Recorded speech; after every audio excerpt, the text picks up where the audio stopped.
Bismillahirrahmanirrahim.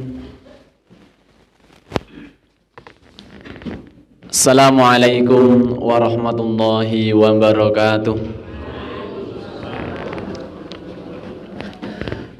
Alhamdulillahilladzi nahmaduhu wa nasta'inuhu wa nastaghfiruh wa na'udzu billahi min sururi anfusina wa min sayyiati a'malina may yahdihillahu fala mudhillalah wa may yudlil fala hadiyalah.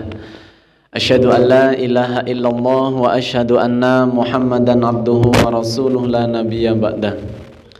Allahumma salli wa sallim wa barik ala Muhammad wa ala alihi wa ashabihi wa man tabi'ahum bi ihsanin ila yaumiddin. A'udzu billahi minasyaitonir rajim. Bismillahirrahmanirrahim. Ya ayyuhalladzina amanu taqullaha haqqa tuqatih wa la tamutunna illa wa antum muslimun. Al-ayah. Shadaqallahul azim. Ma'asyiral muslimin, jamaah ibu bapak Masjid An-Nur, jamaah salat subuh yang dirahmati Allah Subhanahu wa taala. Marilah pertama kita senantiasa memanjatkan puji dan syukur kita kehadirat Allah Subhanahu wa taala.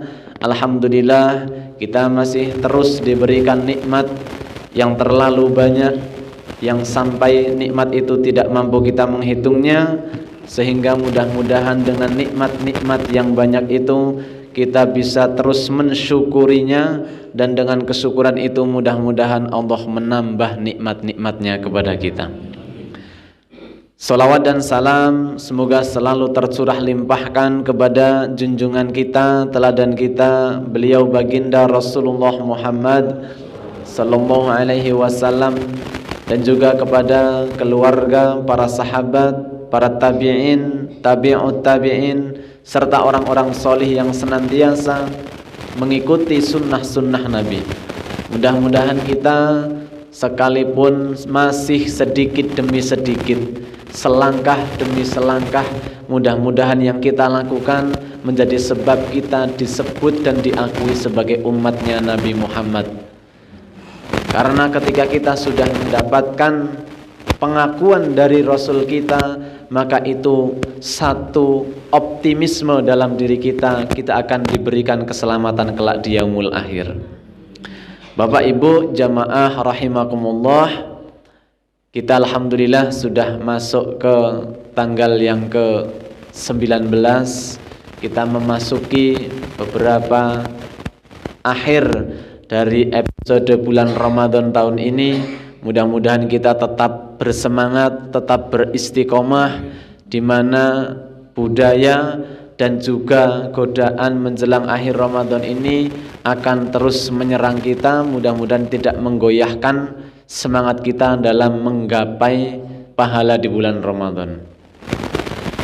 Ibu bapak jamaah, pada pertemuan pagi hari ini kami sedikit bertawasau bil haq wa tawasau bis sabr, saling mengingatkan, saling nasihat menasehati, di mana dengan itu kita mudah-mudahan terhindar dari satu kerugian seperti yang disebutkan dalam surat Wal Asri. Bapak Ibu jamaah semuanya, ada 3 perkara yang harus kita hindarkan dalam sepanjang kehidupan kita. Ada 3 perkara yang 3 perkara ini cukup berbahaya. Kalau kita cermati, ini menjadi perkara yang harus kita lihat dan kita waspadai, karena 3 perkara ini pernah disampaikan oleh baginda Nabi Muhammad sallallahu alaihi wasallam, yaitu dalam sabdanya yang diriwayatkan oleh Al-Imam At-Tirmidzi, yang disahihkan oleh Al-Imam Al-Albani rahimahullah. An Abi Hurairah radhiyallahu anhu qala qala Rasulullah sallallahu alaihi wasallam, ar-rughima anfu rajulin dzukirtu indahu falam yusalli alayya, wa rughima anfu rajulin dakhala alaihi ramadhanu thumma salakha qabla ay yaghfarahu, wa rughima anfu rajulin adraka indahu abawahul kibaru falam yudkhilahul jannah, rawahu Tirmidzi. Hadis yang cukup panjang, tetapi akan kita bahas bersama, dan ini menjadi sesuatu yang perlu kita cermati benar dalam kehidupan kita. Kata Rasulullah Muhammad SAW dalam hadis ini adalah, sungguh termasuk orang yang rugi, sungguh termasuk orang yang nanti akan mengalami kekecewaan yang berat, sungguh akan ada orang yang nanti akan menyesal semenyesal-menyesalnya, bahkan termasuk orang-orang yang rugi. Jadi menurut kita mungkin rugi itu ketika kita berusaha atau kita membuat satu usaha, berdagang dan lain sebagainya, kemudian dari modal yang kita keluarkan ternyata tidak kembali modalnya. Ini kita akan mengatakan rugi. Kalau kita beli barang 10.000, kita jual 15, 20.000, kita untung. Tapi kalau dijual 10.000 sama seperti belinya, itu sudah rugi. Rugi tenaga, rugi waktu, rugi dan lain sebagainya. Apalagi sampai belinya 10.000, jualnya 5.000, itu sudah rugi segala-galanya. Itu versi kita. Tetapi menurut Nabi kita, bahwa rugi itu ada 3 perkara di sini. Kerugian akan menghampiri seorang muslim pada khususnya itu 3 perkara. Yang pertama, rughima anfu rajulin dzukirtu indahu falam yusalli alayya. Sungguh sangat merugi seseorang yang disebut namaku di hadapannya. Maksudnya disebut nama Nabi Muhammad di hadapan orang-orang tersebut, tetapi dia tidak bersolawat atasku. Ini kerugian pertama. Kenapa? Karena barang siapa bersolawat kepada Nabi, itu Allah akan membalas dengan 10.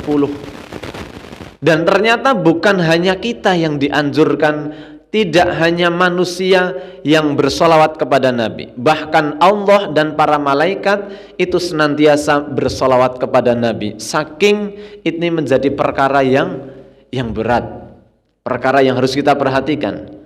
Innallaha wa malaikatahu yusalluna 'alan nabi ya ayyuhalladzina amanu sallu 'alaihi wa sallimu taslima. Biasa ini diingatkan oleh khatib di mimbar-mimbar ketika Jumat, bahwasanya sesungguhnya Allah dan para malaikat ini senantiasa bersolawat kepada Nabi. Ya ayyuhalladzina amanu sallu alaihi wasallimu taslima. Wahai orang-orang yang beriman, perintah di situ adalah kalimat perintah, sallu alaihi wasallimu taslima. Bersolawatlah kalian kepada Nabi Muhammad. Dan itu sebagai bentuk upaya kita mencintai, salah satu bentuk kita untuk mencintai Nabi kita, yaitu Nabi Muhammad SAW. Di samping tentu wajib bagi kita mengikuti beliau, baik dalam peribadatan kita, baik ibadah mahdhah, ibadah ghairu mahdhah, baik dalam kita beribadah maupun bermuamalah, kita harus mencontoh, meneladani apa yang dicontohkan Nabi.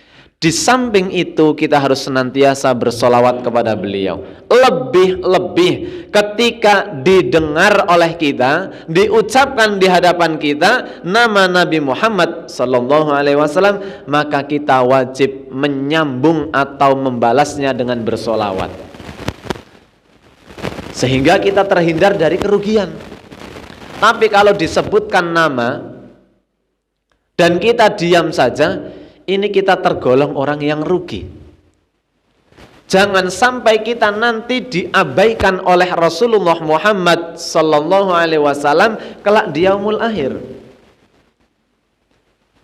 Karena setiap umatnya Nabi Muhammad nanti akan mendambakan pengakuan dari Nabi Muhammad. Aina ummati, aina ummati, di mana umatku? Di mana umatku? Dicari oleh Nabi Muhammad. Nabi Muhammad berjalan untuk mencari umatnya yang hidup setelah beliau tidak ada. Mana yang setiap hari senantiasa mengagungkan, menjalankan, menyebarkan apa yang beliau sampaikan. Maka jangan sampai kemudian ketika nanti beliau lewat di depan kita ternyata hanya lewat saja. Ini kan Menyakitkan sekali. Bayangkan bapak ibu punya kenalan setiap hari bersama, tetangga dekat, mungkin termasuk saudara. Suatu hari berjalan di alun-alun, papasan, ternyata tidak menyapa, padahal melihat. Kira-kira bagaimana perasaannya? Pasti ada kekecewaan. Apalagi kalau kita sudah menyapa, kita sudah mengucapkan salam lebih dulu. Assalamualaikum Pak D. Ternyata yang disalam ini ternyata hanya lewat saja, menjawab tidak, noleh tidak. Pastinya ada kekecewaan, bahkan mungkin ada perasaan sakit dalam hati kita. Nggih mboten? Padahal kita tidak berharap apa-apa terhadap mereka. Pada orang yang lewat ini tidak ada harapan, cuma pengen bertegur sapa saja. Cara bahasa Wonosobone pengen aruh-aruh, tapi ternyata tidak dibalas. Dan bayangkan itu nanti seandainya naudzubillahi min dzalik, nanti di yaumul akhir nanti, ketika kita sangat membutuhkan pertolongan karena amal kita sangat sedikit, karena mungkin kita juga terlalu banyak dosa-dosa kita berharap sekali akan ditolong oleh Nabi Muhammad. Maka kemudian ketika kita berharap, mudah-mudahan ketika Rasul nanti lewat, kita akan diakui, ditarik tangannya untuk ikut di belakang beliau. Ini luar biasa. Tapi bayangkan bagaimana pedih, sakit hati kita, rasanya kecewa hati kita, dan betapa ruginya ketika nanti lewat, kita sudah, Nabi Muhammad saya mau ikut, ternyata tidak ada jawaban dan hanya lewat. Itu kerugian pertama, yaitu serugi-ruginya adalah ketika kita diabaikan oleh Nabi Muhammad. Kenapa kita bisa diabaikan? Bisa karena kita tidak mengikuti apa yang dianjurkan, apa yang diperintahkan oleh Nabi. Dan bisa juga karena ketika disebutkan nama beliau, kita tidak bersolawat kepadanya. Yang kedua, para jamaah semuanya, warughima anfu rajulin dakhala alaihi Ramadan thumman salaha qabla ayyughfara lahu.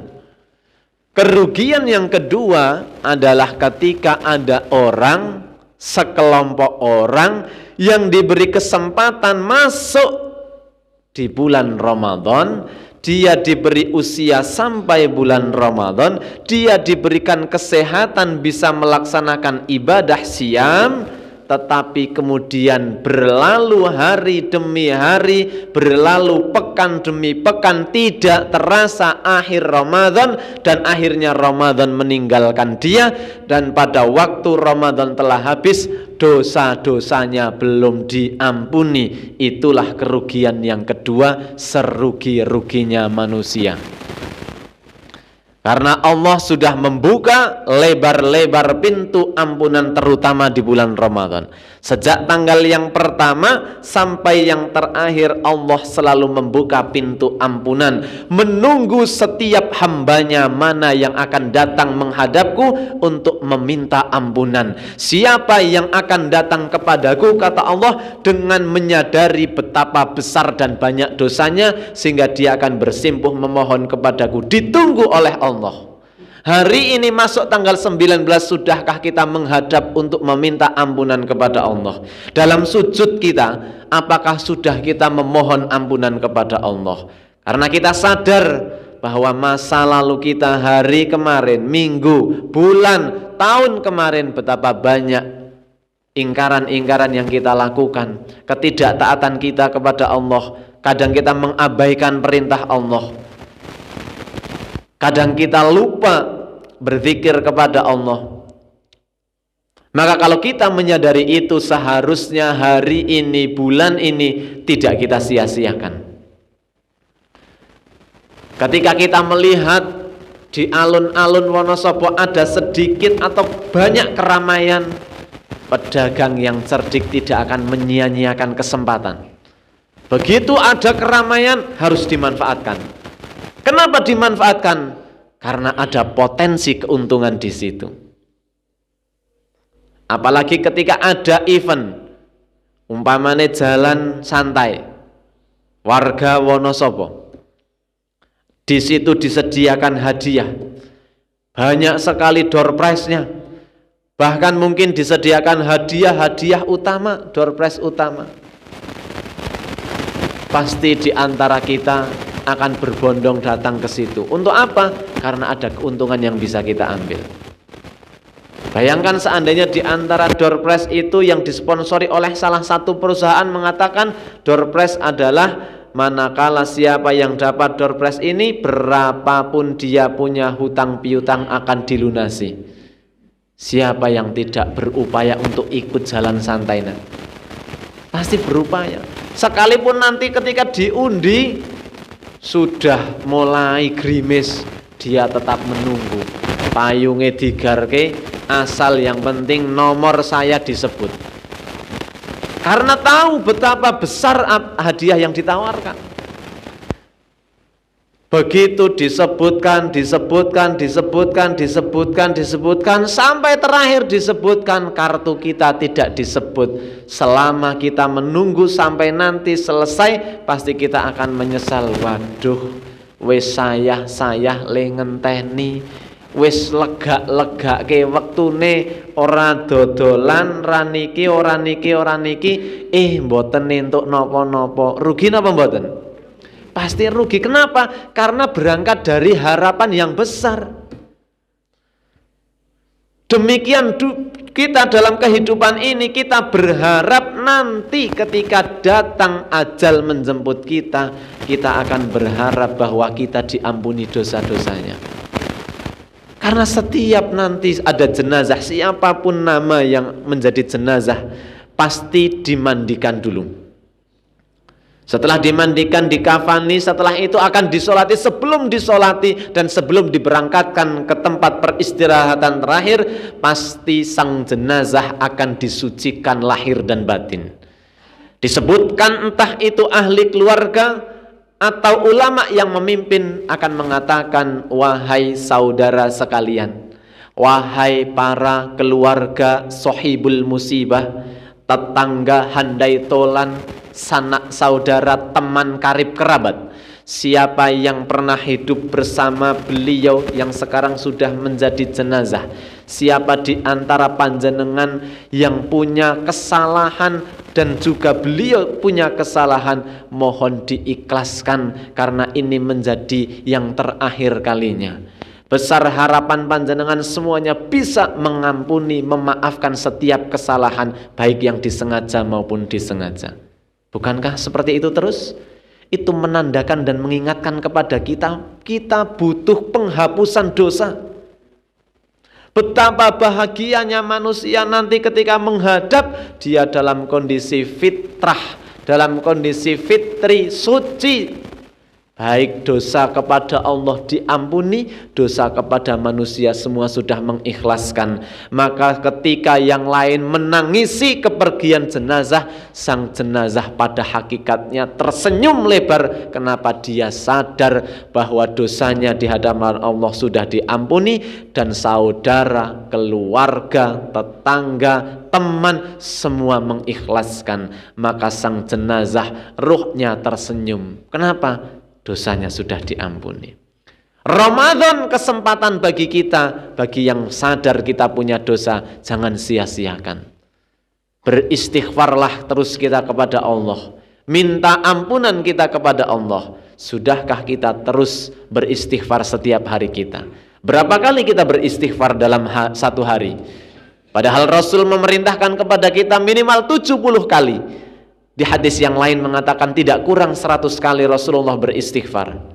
Maka mari, kalau ada yang bertanya kapan kita harus beristighfar, bebas kapanpun. Tapi ada satu waktu yang sangat diistimewakan untuk beristighfar, yaitu menjelang datangnya subuh.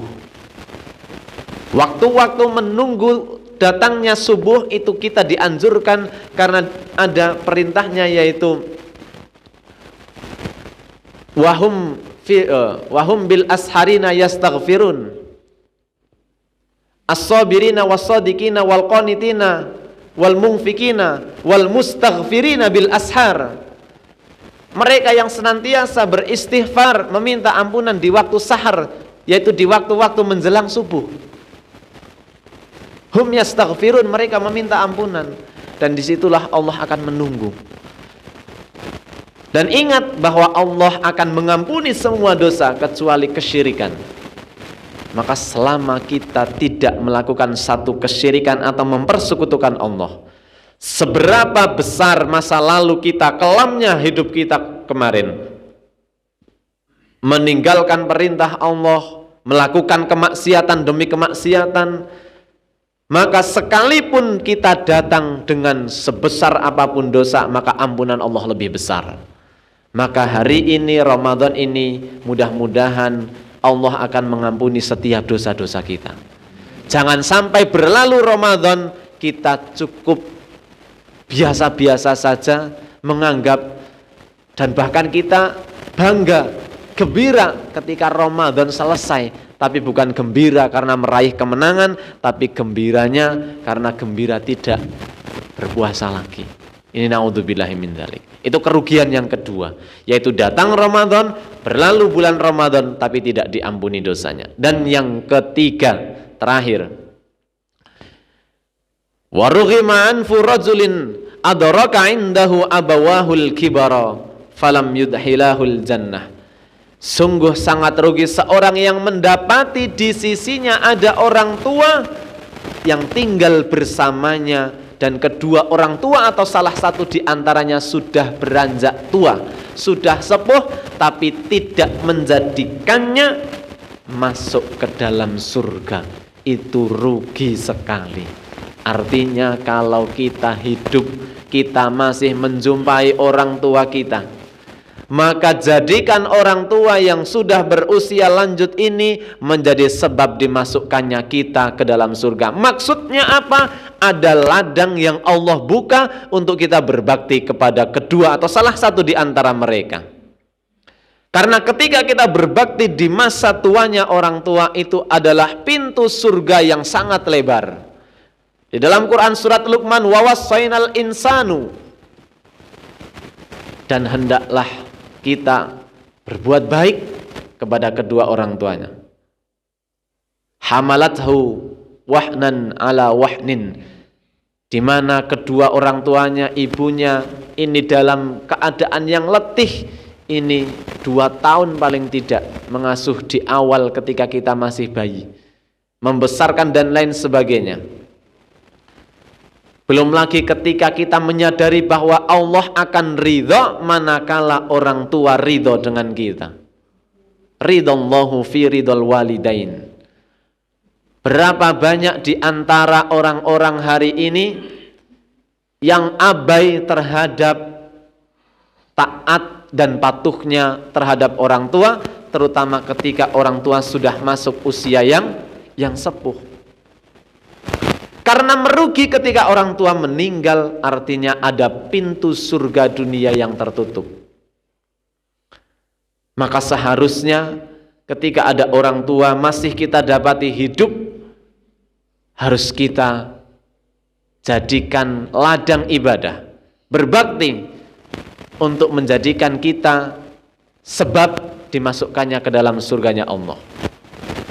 Karena ada di beberapa tempat Bapak Ibu saya temukan hari ini, ada orang tua ternyata anak-anaknya masih, tapi karena mungkin mereka bekerja di tempat-tempat yang berbeda, tidak bisa merawat, mengasuh orang tuanya, akhirnya dititipkan di panti jompo. Sekalipun orang tuanya mungkin ridho, tetapi ridhokah orang tua? Ridhokah Allah melihat orang tua diperlakukan seperti itu? Bapak Ibu jamaah semuanya, ini menjadi pengingat bagi diri saya sendiri dan kita semuanya.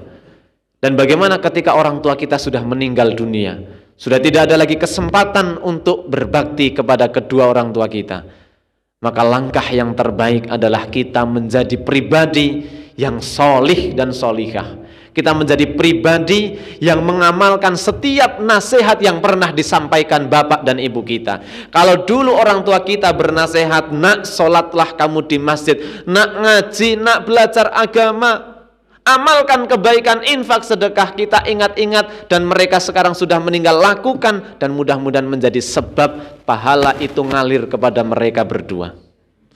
Maka kita berdoa, Guru kami mengajarkan setiap yang kita lakukan, kita niatkan, ya Allah saya niatkan ini sebagai amal soleh. Saya mau sholat subuh, ya Allah saya niatkan ini amal soleh. Kalau ini dicatat sebagai amal soleh, amal kebaikan, jangan kamu kasih pahala, jangan engkau berikan pahala hanya kepadaku, tapi tolong berikan pahala juga kepada ibu dan bapakku, karena mereka dulu keras sekali mengajarkan kepadaku pentingnya sholat subuh, pentingnya sholat berjamaah. Maka yang kita lakukan pahalanya mengalir.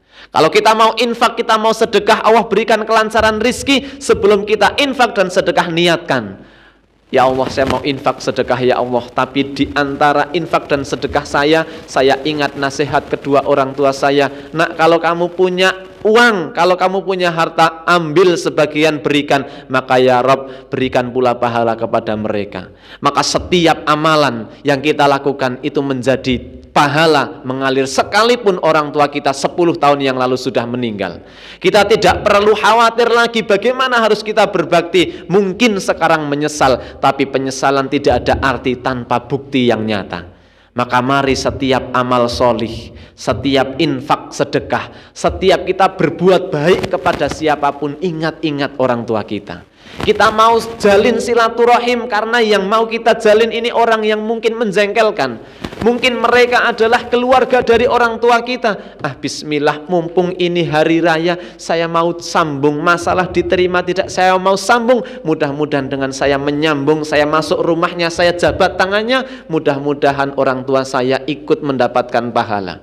Itulah cara berbakti, baik ketika orang tua masih ada ataupun ketika orang tua kita sudah tidak ada. Dan kita harus ajarkan kepada anak-anak kita. Nah, maka itu pentingnya nasihat demi nasihat kepada anak-anak kita, walaupun nasihat itu remeh, walaupun itu mungkin hal yang sepele. Kalau lihat ada orang yang melas, orang-orang yang butuh pertolongan minta-minta, kita berikan uangnya kepada anak kita, kasihkan nak. Barangkali nanti anak ini 25 tahun yang akan datang akan selalu mengingat bahwa infak ini diajarkan oleh bapakku, ibuku mengajarkan, dibawa makanannya walaupun hanya tempe kemul 5 diberikan, ayo nak kasihkan. Anak akan mengingat bahwa ini yang diajarkan oleh orang tua, maka 30 tahun yang akan datang dia ingat setiap infaknya ngalir kepada kita. Maka mari Bapak Ibu jamaah semuanya, rugi sekali ketika kita dapati orang tua kita masih hidup dan kita jumpai ada di sekitar kita, bahkan bersama dengan kita. Kita tidak jadikan itu menjadi ladang ibadah pintu surga.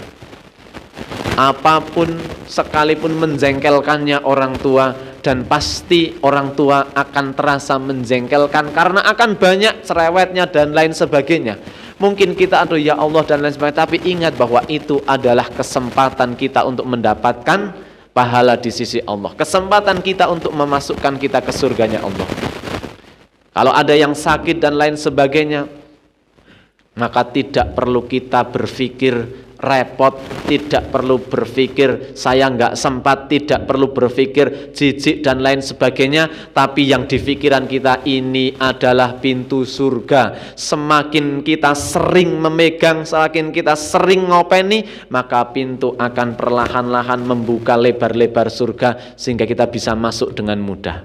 Mungkin amalan kita, sholat kita, infak kita belum banyak, tapi mudah-mudahan dengan ridhonya bapak, ridhonya ibu yang akan mengantarkan seperti ridhonya ibunya Uwais, sehingga Uwais bisa menjadi penduduk langit yang terkenal karena baktinya dengan ibunya. Bapak Ibu jamaah, itu 3 perkara yang berbahaya, 3 perkara yang penting yang kalau kita abaikan kita rugi. Yaitu yang pertama, kita diam ketika nama Nabi disebut, ini rugi. Maka bersolawatlah terus kepada Nabi.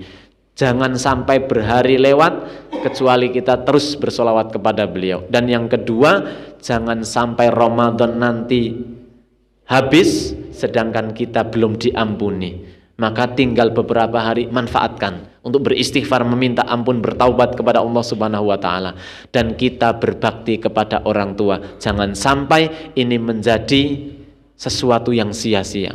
Itu Bapak Ibu jamaah semuanya, mudah-mudahan menjadi pengingat kita, mudah-mudahan menjadi satu yang menyadarkan kita tentang pentingnya kita harus berikhtiar untuk mencapai keberhasilan kita, bukan hanya keberhasilan di dunia, tapi keberhasilan kita yang hakiki adalah ketika nanti masanya tiba, kita akan diselamatkan oleh Allah karena usaha dan ikhtiar kita hari ini.